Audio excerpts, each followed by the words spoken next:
All right, so I have a couple of high-level agenda items. We'll see how far that takes us. I don't think we have a lot today, but I'm looking to see who's on. I don't see Daph here yet. Is there any summary we can get on the various Yeah. CI issues that I know are being addressed? Daph just joined. Yeah. Okay. Either from Daph or the folks that are blocked Well, are I no can longer blocked. speak from the point of view of canonical, but Daph may bring value stuff I don't see. But yeah, from our point of view, like we've got a bunch of pull requests out, and it seems that we're waiting on some checks to run, which we don't have control over, I suppose, in Jenkins. But yeah, that's the current state. So we're still blocked. I mean, we've got something like 12 different pull requests waiting to be either reviewed or merged. One of them, there's a conflict. How many of those are review problems, and how many of them are Jenkins problems? Well, one of them there's well, I don't know actually. I don't have this point of view. Daph would be better placed probably.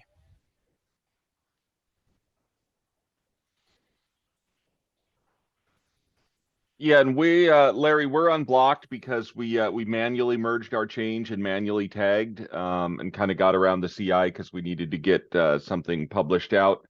So we unblocked ourselves, but we would still like a permanent solution moving forward. Yeah. Okay. Thanks.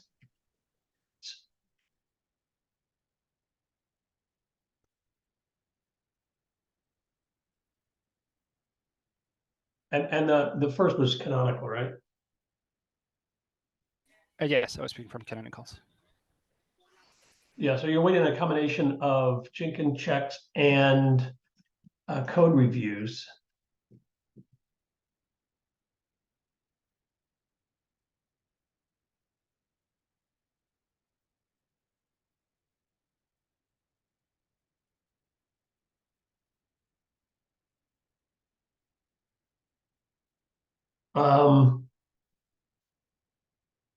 Daph, is there any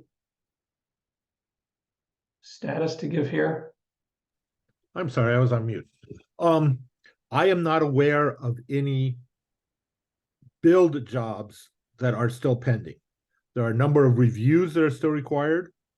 Intel did have to manually go around the issue that they had. I still don't know why all my kicks didn't seem to work. New code coming in is being built as expected wherever I find them. If there are Jenkins builds that are not being run, please let me know. So you're distinguishing between builds and review checks? Yes. The reviews require a developer to confirm the review or to validate, basically confirm the review. I don't have. Yeah. Okay. So yeah, there's clearly distinction there. So back to the Jenkins checks on my first bullet. You believe those quote unquote build checks are getting through? All the ones I'm aware of are. Certainly a huge slew of the FOSSA and reuse checks that were failing are now passing and are completing successfully. Basically, I walked through it and found all the ones that I can find that aren't working, but there may still be others out there that I need to track down. I do need to make changes configuration of jobs for those that aren't running, but I think I've caught them all. If I haven't, please tell me. Yeah, so at Intel, we could, and I suggested this to Ray, but I don't think we've done it yet, but we could push a superficial patch to Onos Lib Go just to make sure that we don't run into the same problem we had with the one that we manually pushed through. So I think we should probably go ahead and do that just to make sure nothing comes around and happens on that next time we go to do it. Yeah. I shared a link to a pull request on Honest Live Go that is not running on Jenkins. Is that the one that we've been wrestling with for 2 weeks?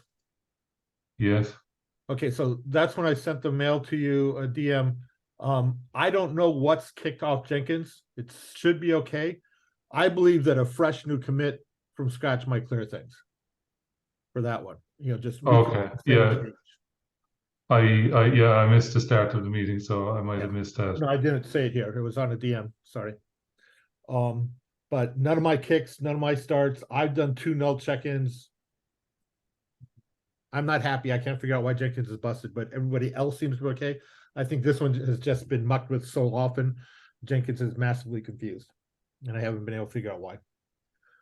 Everybody else seems to be working, but for this one, I think you're going to have to get around it manually and or create a brand new check for it.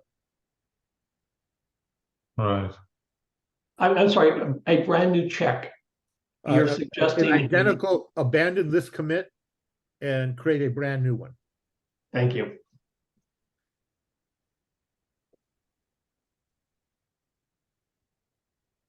So Sean, can you coordinate with Pierre on that? I will, yeah. And if you don't see a build in 3 minutes, ping me directly. Please. It Okay. should build automatically with the new commit. Yeah. As far as the DM is concerned, I don't see it on Slack. Maybe my Slack is Where did I out pull it? of action. Oh, I see. It had to refresh. I had to refresh Oh, the yeah. browser. Okay. Yeah, this Thanks. is back on Thursday, sorry. Yeah, it was up yes. last week. Okay, so Okay, moving all back. right.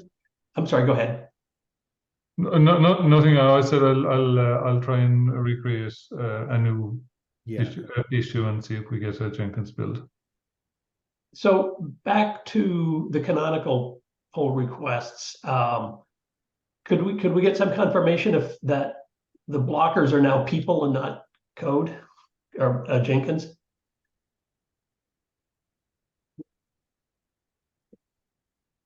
I know that all the Jenkins build, well, rephrase. Let me just double check. Are the canonical builds the AMF, AUSF, PCF, SMF, UDM, UDR, and UPF? Or are we Yes, talking they are. 2 different Yep. sets of changes? Yeah, Yes? that's what we're talking about. Yes. Okay, then I know that all of the Jenkins builds are successful with those and show is cleared. There are 3 that still have a workflow runs that need to be approved. AMF, SMF, and UDM have workflow runs that need to be approved by some of the developers to make sure that they are accurate. I can do it, but I prefer not to stick my nose in there. You guys are the ones who define the workflows and want to build them. Does that make any sense to anybody? Sounds like no. Yeah, well, it makes sense to me, but I'm hopefully. Oops. Well, it's good if it makes sense to you, Larry. Okay, I so don't know what the point was that you were making. That. Can you say again? let me share a screen real quick. Yeah, go. Yeah. Let me. Go ahead.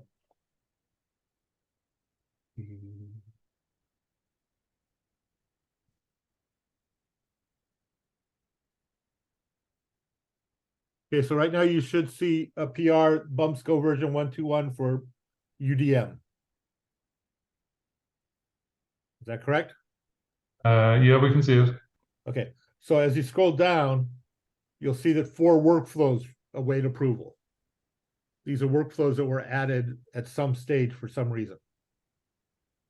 We have 3 successful checks. Those are the build checks that Jenkins builds on it, but somebody's got to approve and run these.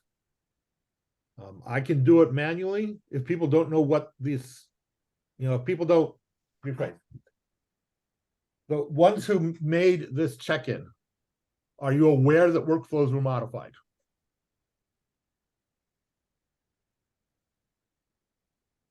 We don't know. Okay. Well, here we didn't change any workflow in this code change, right? Yeah, so these may be, well, actually, let's stop this. Scott, Sean, should I just approve and run these? Yeah, I mean, are these GitHub actions or are they Jenkins? I don't know what these are or how they've been configured. Can you show the can you show the checks? Not anymore. Oh no, you can. But yeah, can you can all show them. checks. Yeah, go to the checks and then just expand that because those are GitHub actions, right?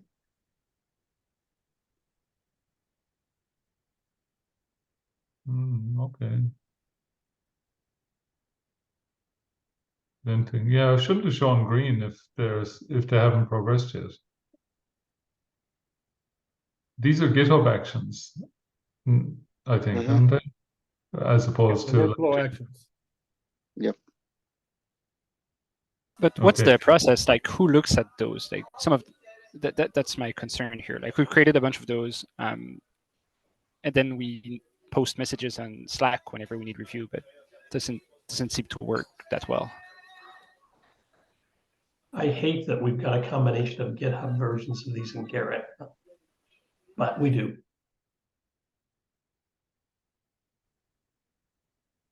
Okay. Let me track down the actions, get more specific. In terms of the actual PR,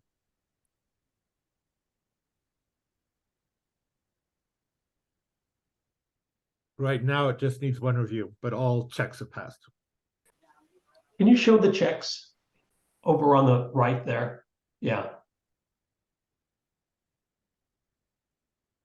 Thank you.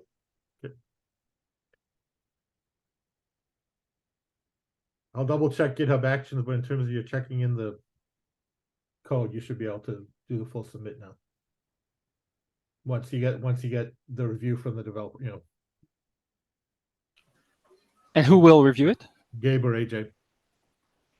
Whoa, no. Wait. So for this Eh, check, for this PR, So as well as a in couple others, general, we in our team, we have been kind of taking care of the UPF itself. Lastly, we have been pretty busy with some other work, and that's something I think I mentioned to you, Giuliani, that I was planning to review the route CTL, the route control changes, but I think I just received a message that you approve it. Yeah, but I don't have any control. Like, my approval is. Oh, okay. It's Yeah, like, no, that's something that I have doesn't do anything. pending on my list that we have been a little bit overwhelmed, but yeah, in my case, in our case, basically in our team, we have been primarily concentrated on the UPF itself. That's kind of like what I was about also to ask here. In the core in the control plane, there were Ajay, Badri, and some other team members that I don't know what is their availability. I guess they are kind of like pretty full as well with their own work. But that's something that we need some clarification. Who is gonna kind of check into the control plane PRs? Okay, so this clearly we have an ill-defined process here because we started this conversation, and then this is typically how these go, that we're totally blocked on DAF getting something cleared in Jenkins or whatever. But I don't think we have a clear definition of who has approval permission on the various subsystems. So what you just said is AJ Badri on SD core control plane, and you and maybe some others in the labs on the UPF. Is that Yes, an accurate statement? that's a correct statement. Yeah, but so we do know who have maintainer access on the OMEC project itself. And also in the repository. So that's probably UDAF can actually look into that. But yeah, I know that this Badri is Ajay and some other people. But right, so that's right. So technically maintainer is sufficient, but in the way that you're sharing responsibility, you've just given some more depth to it. Sorry? Yeah, well, that's maybe just look at, yeah, thank you. Yeah, that's exactly. yeah, hang on, sorry, need to go log in.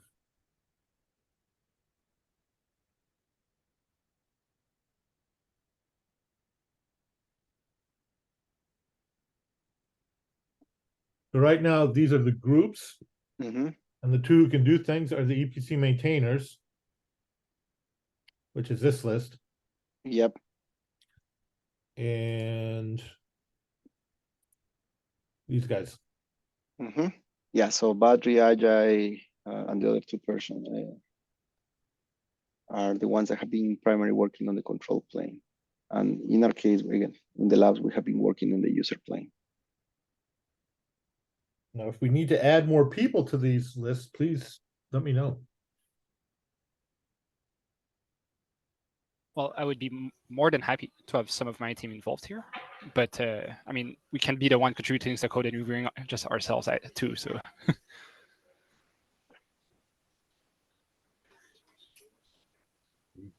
This group is the deciders, so I'll implement what you tell me to implement.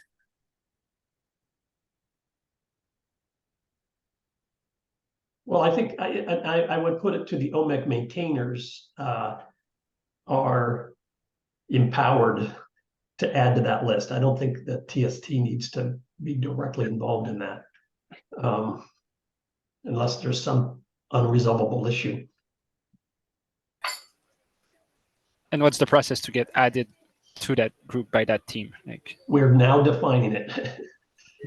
I mean, historically, these had all been inside of ONF, and so it was very tight. Well, primarily ONF. It was very tidy, but Gabriel, what are your thoughts?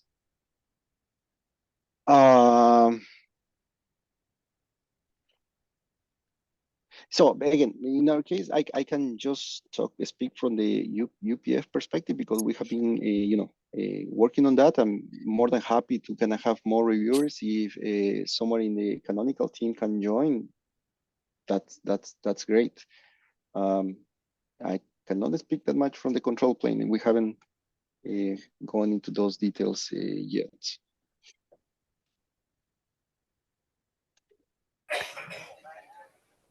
So do you have someone in mind, Gilami, that I would like me to add, or? yes, I do. Okay. I don't know if Ghislain is on the call, but Ghislain, would you be comfortable with that? I don't think there's no issue in our side. So, as far as I know, you cannot push PRs that you are creating. So you need somebody else in that part. So, if there is one in your team that can do that, so he can help reviewing some PRs that I have open in there, and I can help reviewing some PRs that you guys open. So. Yep. So yeah, I just want to make sure that he's fine with. He's on the call. So just let you. Yeah, I could review. Of course, I have some PRs of my own. Well, I have one right now of my own open, so of course I can't review that one. But for the other PRs of that are open, I can definitely help and do reviews there. Okay, perfect. And then the control plane, you said you don't necessarily have control over that. How could we achieve? And it doesn't necessarily need to be us. It's just that we're lacking a pair of eyes to look at our code. Like nobody looks at it for months. So. Right. Yeah. So that's what I was kind of mentioning. Ajay, Badri, and the other two people that were the primary kind of working on making improvements on the control plane and also working on that. So. Yeah, we can try to ping Ajay or Badri to see if there are some cycles, but otherwise we need to ramp up on the control plane, right? Somehow. Well, that's something that we could do. I mean, we have the knowledge for that. The only thing that we don't have the bandwidth to do is the it, time, right? Yeah. So that's kind of the main thing that. Even there is something that needs to be fixed with the way the SMF is issuing IP addresses. So we're aware of that part, but I haven't had even time to kind of open a PR for that because we have been extremely busy. But Christian, if you are okay, sorry, Larry. Yeah, but I was just gonna suggest, why don't you and the set of folks discussing on this, take this away and come back next week and tell us who are going to be the maintainers and who has responsibility for what. And get AJ and Badri involved in that conversation. Yeah, I think Gabriel, maybe you and me and Ajay and Christian can have a meeting and discuss what the issues we are looking at to fix, and look at the timeline on when we can do it. Okay, so yeah. So just to confirm, once you guys have that discussion, there's no reason not to implement it and give people access, right? we'll notify it next week's TST meeting. But once you guys make the decision, we can just start it and give people that permission, right? I I think so. I think so. Okay, just double checking. We don't need to wait for the next TST meeting. No, right, thank yeah, you. one, yeah, sure. Okay.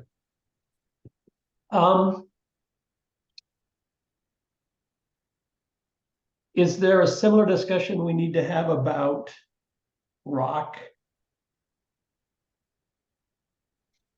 And maybe it's broader Onos related as well, because so much of the rock is in Onos. Yeah, and also for the rig as well. Well, right. So Onos is related to the Rick. Yeah. Yep.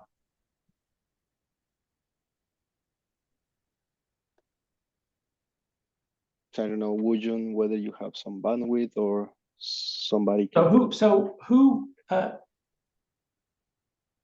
Dath, if you wouldn't give mind, me a could you go ahead and repository. share screen again and visit the Onos repos organization?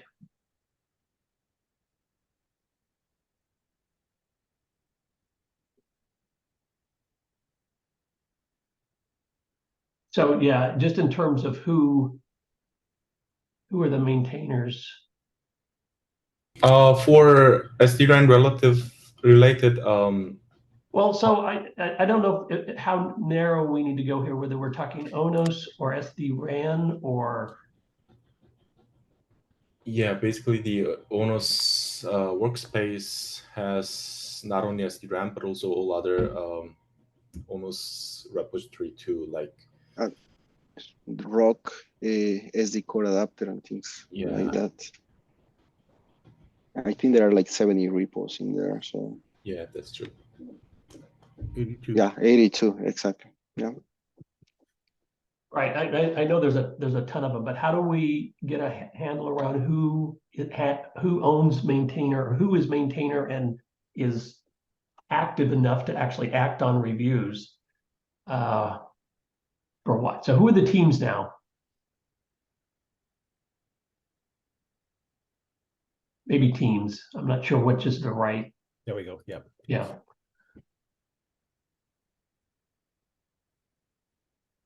So I guess I could say maybe, who is maybe the ones who should be stepping away. And I think myself and Sean, we do very little rock stuff anymore. So I don't want to speak for Sean, but I think if someone else could take the lead, that might be useful. Yeah, I'd agree, Scott. Yeah. All right, And- Scott and Sean stepping away from rock. All right, so what specific is there a rock? There is no rock specific group. Yeah, I was thinking there wasn't. So where does that come in?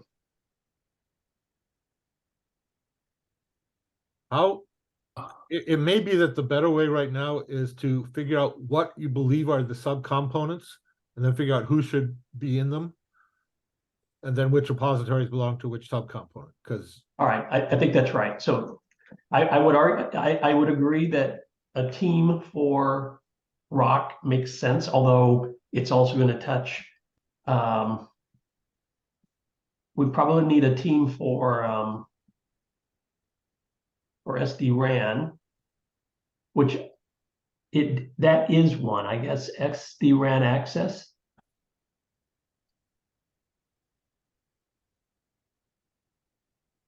I think that that has read-only or PR creative permission. So mostly maintainers should be in core group, core team members. Okay, that's good. Thank you. So a third one. all right. Yeah, there's just a lot of people in here that could probably be pruned.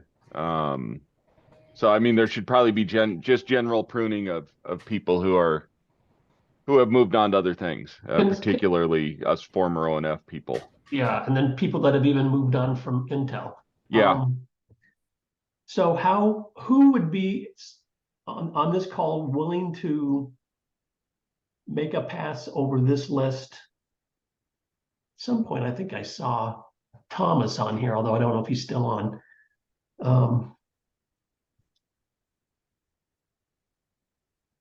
Thomas, or who can take ownership of pruning this list?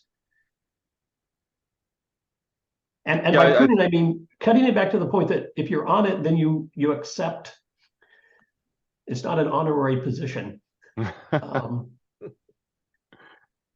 I mean, you could almost just start it over. I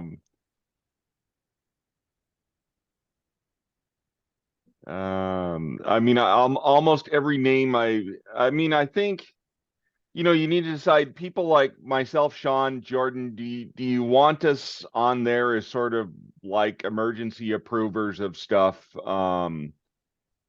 If nobody else is available. I mean, although I said we're stepping away, you know, we could still help out if it's needed. I guess I'm thinking if you removed every Intel person from this list, you would have almost no names left on right. the list. So that's probably not for right now a viable solution. Yeah. I mean, for certain core repos like the API, the topology, and some of the fabric ones, I can certainly act as a reviewer. Probably less so for the SD-RAN topics, because that's, even though I did work on some of them like the UE nib and few others regarding the E2, whatever it is, the E2 protocol ones. They're really not my forte, and so it would be better to find somebody else.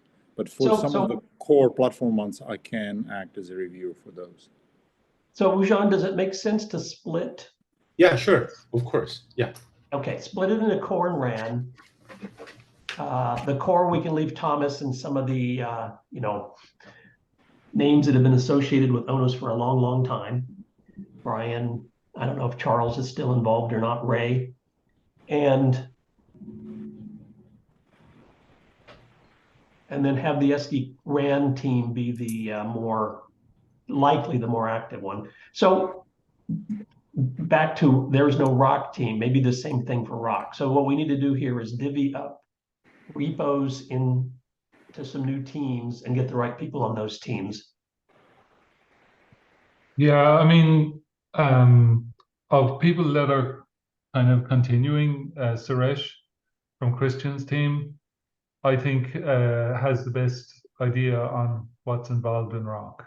Yeah, Suresh, yes. Yeah, that would be a good point. Yeah. He cannot join today, but yeah, I should be in. Yeah. And I'm happy to support him. So I mean, if you want to leave my name on a list, but you know, I think Suresh would have to be the primary, and I could be a secondary on it if you want. All right. So the work assignment here is to associate repos with these new teams, or vice versa. Yeah. But do we have a definitive list of what new teams that we're are? talking about here will be a ROC team and an SD core team, I think. Or SD-RAN.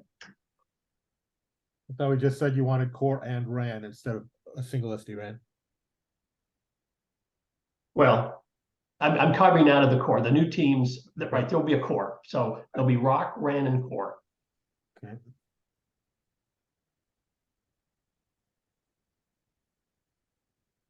Do we need a separate RIC team? No, I would put that part of the RAN. Okay. So now just to push this just a tiny bit further. So ROC and RAN both depend on ONOS config. How do we, maybe this isn't dividable. And topo, I think there probably are a couple.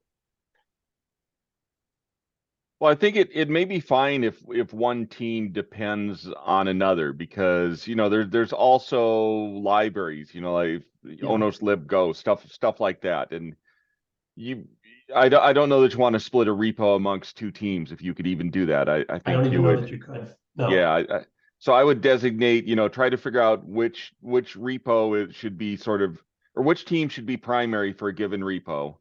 I would kind of keep all the configuration system and ROC together. So, you know, the the rock SD core adapter, Onos config, Onos libgo, keep all that as sort of the configuration system, then split out for your core, and then your RAN, and then there could just be a dependency between the groups. Okay, so Scott, this is, since we're doing this in real time, you got the adapters, you got Onos config, you said maybe Onos libgo. Yeah. What else goes in that list? Onos API, it's the 5th from the bottom there. Right. Yeah, that one. Onos Okay, CF. so what can we likewise do the same thing for the RAN?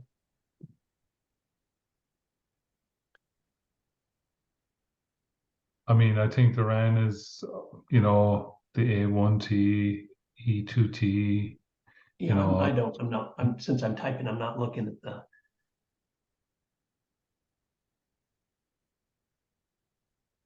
I mean, Yes. another way to approach this is, you could start out these teams with a very small list of repos, and then move repos as people need access to them. Thank you. I mean, that's a good start point. with some sensible ones, but there's so much stuff in here that people may not even know what they do anymore, or how relevant they are. Yeah, I mean, I think the way it works though is like in the repo, you associate the repo with teams. Yes. So for instance, if like you can associate a repo with many teams. So I think you can be as granular as you want with the teams. Yeah. I don't know if you can do it the other way around, if you can say a team has access We can to set up multiple teams for a particular repo. So what you're really doing is figuring out which teams do you want to have to separate out functionality, and then add repos to those teams as they become active. Would be. Yeah. Okay. Yeah. I don't know how you add repos to teams. I thought it was you add teams to repos. For each repo. Yeah, I think I'd run around and add a group to that particular repo. Sorry, I spoke incorrectly. Add teams to repos. Yeah. Right. So you could have both the core and rock. Well, we could have both the SD-RAN and the rock teams could jointly be associated with, I don't know, Onos config or Onos topo. Mm-hmm. Right, if I understood that correctly. Yes. I think you're right, Larry. Okay. Yes. Well, that probably makes this easier, but I would like to do that. And then I would, and sort of the other takeaway here is the rock and SD RAN teams, or whatever we end up calling them, need to be active. Core is sort of as backup. Yeah. More the thing historical. is like, if you look at all of these teams here, there's overlap between the teams. So for instance, I might be in Aether Access, but I might also be in Core, right? And I get my admin rights from the fact that I'm in Core. No, if you take away Core, or you reduce the rights of Core down to read-only, then, I don't have the right to, review and merge my own PRs on this particular repo. And that's probably the target of what you're trying to do. So I think tidy up, I would say tidy up Core, divvy the members of it, in some better way, and then maybe reduce the permissions of Core down to read only or something like this. Mm-hmm. I think there are, like, it's going to get very confusing. I think you'll probably need a spreadsheet of repos and a spreadsheet of groups just to even know the state of things as they are at the moment. It can get very confusing. I completely believe you, and I think it's also the case that it's really going to take someone like I don't know, yourself, Thomas, Wujong, to put that proposal together, because I don't have enough. I don't think either Daff or I have enough knowledge here to do that. Yeah. I mean, I think I can try starting a spreadsheet or something, Larry, that tries to capture the diversity of this.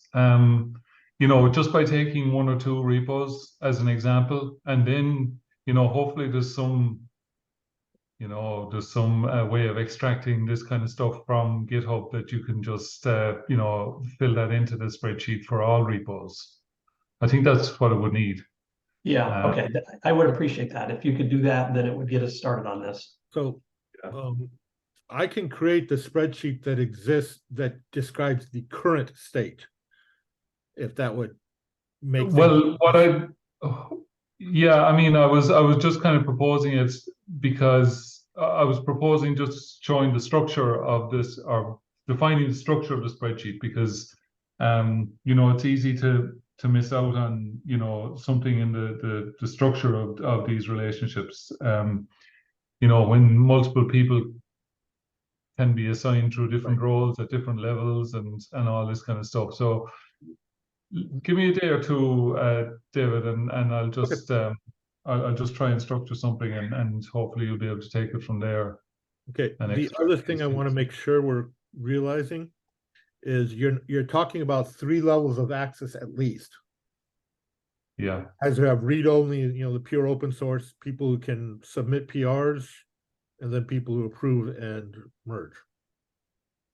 Yeah. This is it. I mean, and like, this thing used to be automated, right? So there used to be this thing that Zach had that you know, when you were an employee of ONF, you got added to ONF staff, and that was all automated, and you got write access straight away.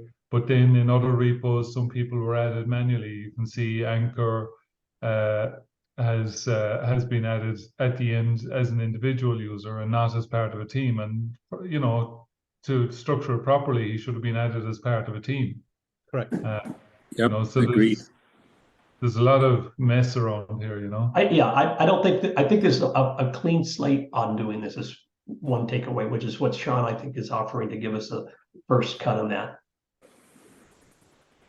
I think it would need something like that. It's you can't tell everything just by looking at GitHub here. I mean, you think you have to structure it in a spreadsheet. So yeah, let's give that a try. All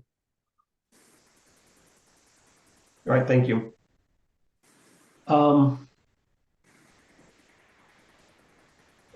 I guess we could do the same thing in Garrett. Maybe we don't want to, let's Permissions are very different, Garrett versus GitHub. yeah, so let's postpone that one, and we may need to do the exact same thing in Garrett at some point, but let's do these two first, because it's where the most active code pull requests as opposed to other things are. Okay, that's a great discussion, and we will come back next week and maybe make some more progress on it. Let's move on to the next item, because I want to hear from whoever is on that was at the RANSIM architecture review, what to report on that.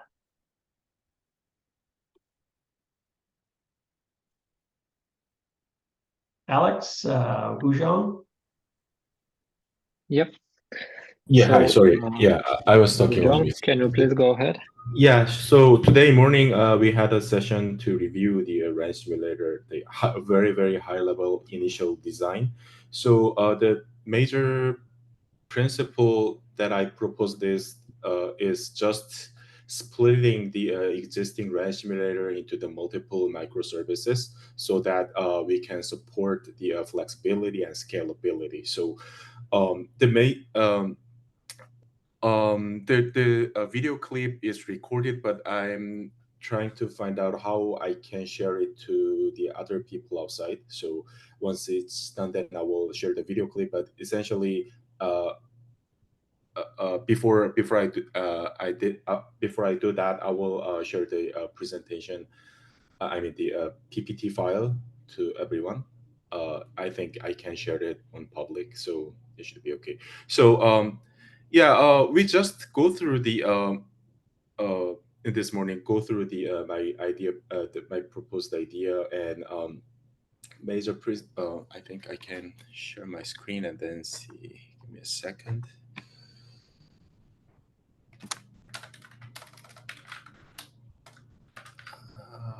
Okay.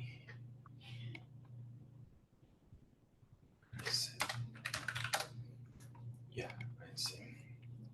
Okay. Let me share my screen.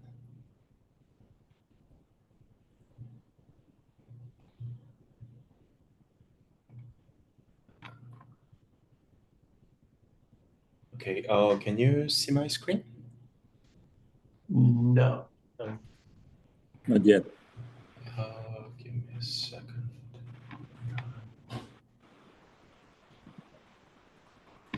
How about now? Not yet.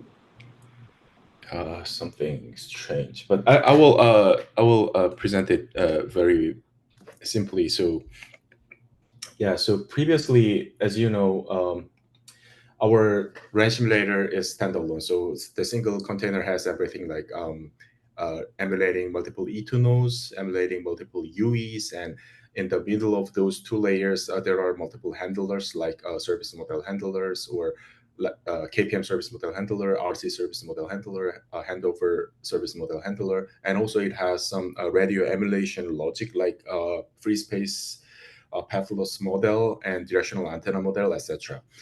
And the major drawback for now is actually the scalability and the flexibility. So let's assume that when we start implementing the range simulator, basically it only supports the single service model, KPM service model. And after some releases, it's getting bigger, like to support handover, it supports load balancing, it supports some other service models. And previously we only supports the omnidirectional antenna, but now it supports directional antenna. And because of that, at the very beginning, we can support large scale network, like, for example, 1,000 genode bees or 500 genode bees with 10 or 100 KUEs. But now we cannot support it. And also some APIs are deprecated. So because of all of those issues, I was thinking that it would be good to redesign this range simulator to support the flexibility and scalability. So since it's working over the Kubernetes, so we can split this the single big range simulator into the multiple microservices. Like each E2 node is working like a single pod, and some set of UEs are deployed into the Kubernetes pod as a microservice, and some handlers like service model handlers or some radio emulation logic like path loss models or some directional antenna model. All those kind of handlers can be deployed as a Kubernetes pod. So by using that feature, we can scale up the this network scales. Like if we want to deploy 100 genode bees, for example, then rather than using a single standalone range simulator, we can just deploy 100, for example, genode bees. And if we want to deploy multiple set of UEs, and if that UE set has, for example, 1,000 UEs, then we can deploy more UEs in the range simulator. So that is the major idea. And also, if, for example, in this range simulator, I mean the current range simulator, if a user wants to add some other handlers, like if user wants to add MIMO feature, or if user wants to add some other service model handler, then we have to build everything, and we cannot onboard that feature only in runtime. However, if we split that into the multiple microservices, then we can onboard it to this range simulator set runtime. So that is so that is why I proposed the new RAN simulator design in microservice principle. So we just discussed today morning. We just discussed about this, and still details we need to discuss. But I believe that at least high level design, I believe that we all agreed. So Wushan, can I ask you a question? I'm relating this to how we now scale the GNB sim, load on the core. Yeah. And there it's still a single container, but we can just run multiple instances of it. Is there any merit, just putting this out there, is there any merit in the modularity you're proposing, but making the container still the unit of scalability? And I'm thinking I need an entire Kubernetes to run a microservice based version of a RAN sim. I don't know if I'm making any sense, but the modularity makes complete sense. There's another way to get to scale. I just wondered if you have thought through that. Yeah. So basically, first of all, I'm not sure.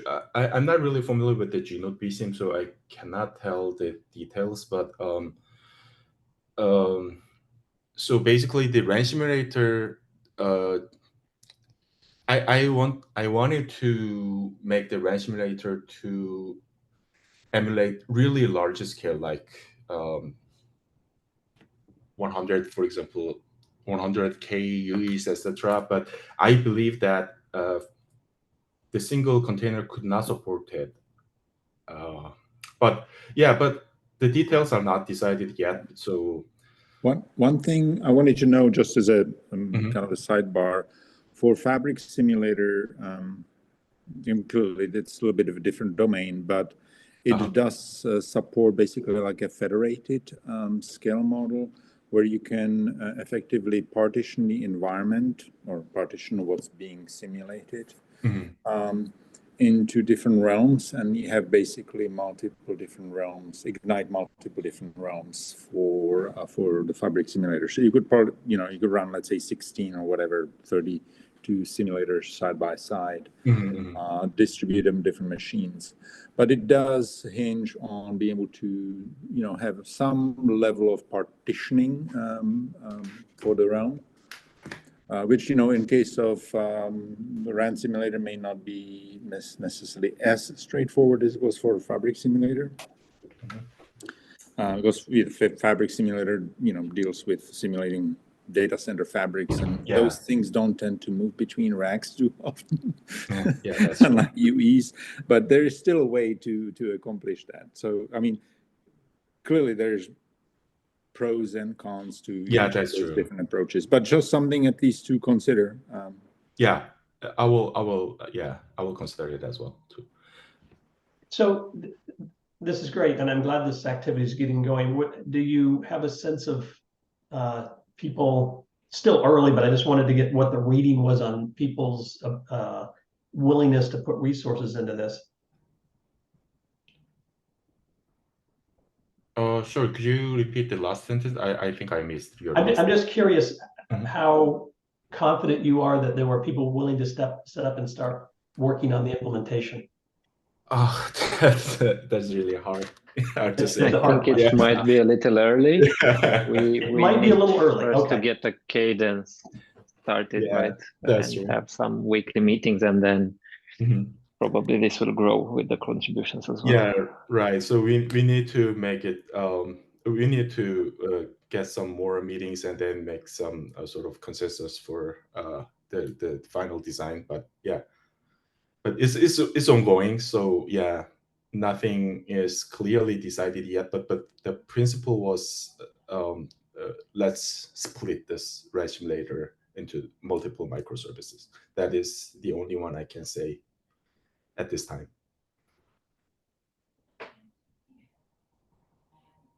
Okay, thanks. And I think Alex or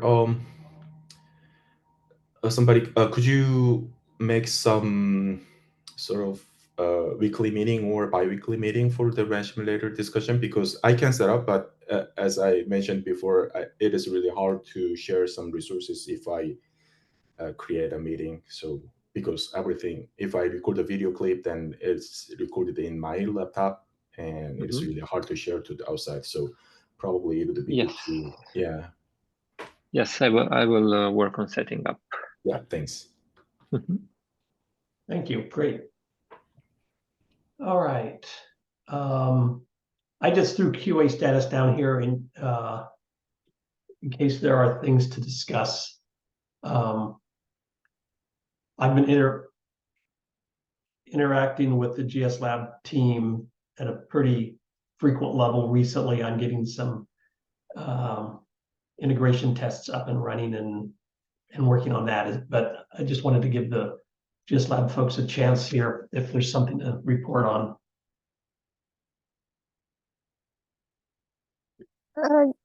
Hi Larry, Pallavi here from GS Lab. So we have started on the point number 5, that is short-term goal 5, that was to add integration test for SD core configured with multiple UPFs. So we just wanted to know the scope of this task. Is this just to test the sanity, just creating the Jenkins jobs, or do we need to test this feature in depth? Somewhere in between. It's more than a sanity check, in that I would like to see what the actual throughput, treated as a performance test, what throughput numbers are you able to get as well. So for starters, let's make it a sanity test. Okay.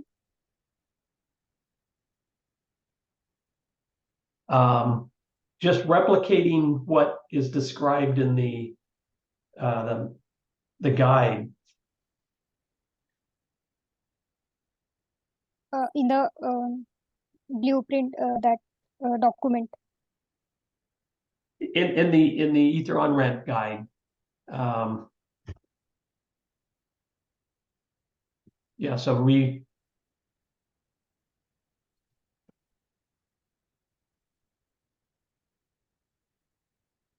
okay. Yeah, I think that's so. I believe that the minimal test that's made there is probably not quite enough to truly demonstrate it. We need to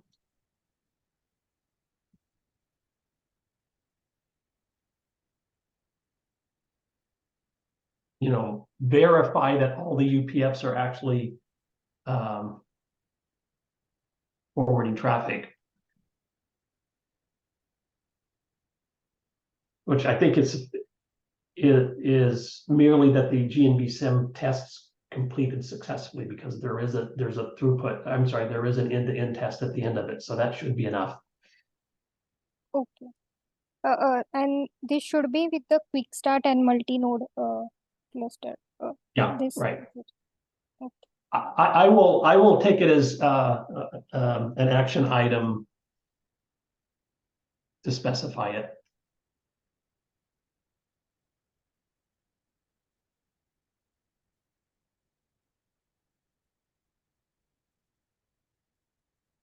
Anything else? Nothing from my side. All right, thank you. Yeah, Larry, I would like to add a few things.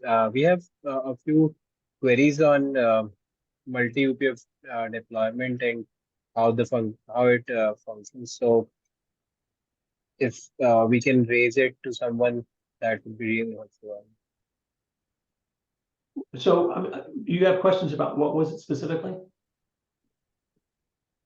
One thing is related to deployment, and the other one is related to the functionality. What all things are covered here, and what exactly the feature is about. So where are these issues raised? I may have missed them. Yeah, we have written our queries. I mean, they are with us right now, so we can. We were just waiting for the right person to raise it to if there is any designated person. So just wanted to confirm with you if we can raise it to you, or Why don't you put your queries into a Google Doc and start sharing with me, and then we'll bring it to the TST as necessary. Sure.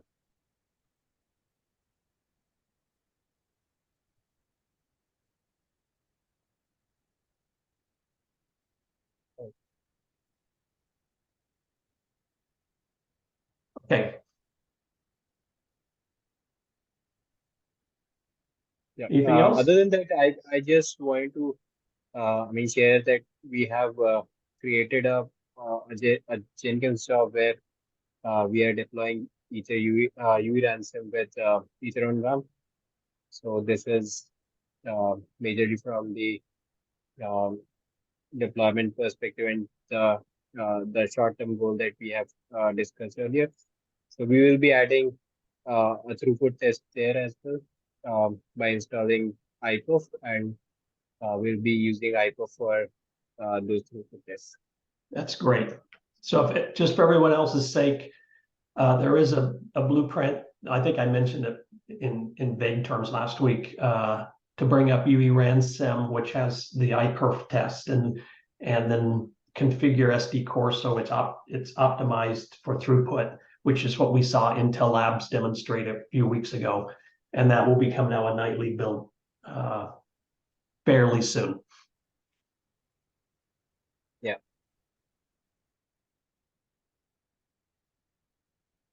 All right, thank you.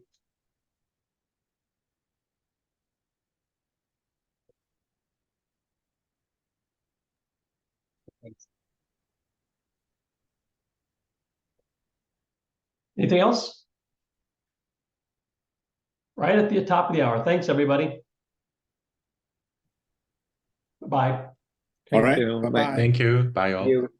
Thank you. Bye. Thank you.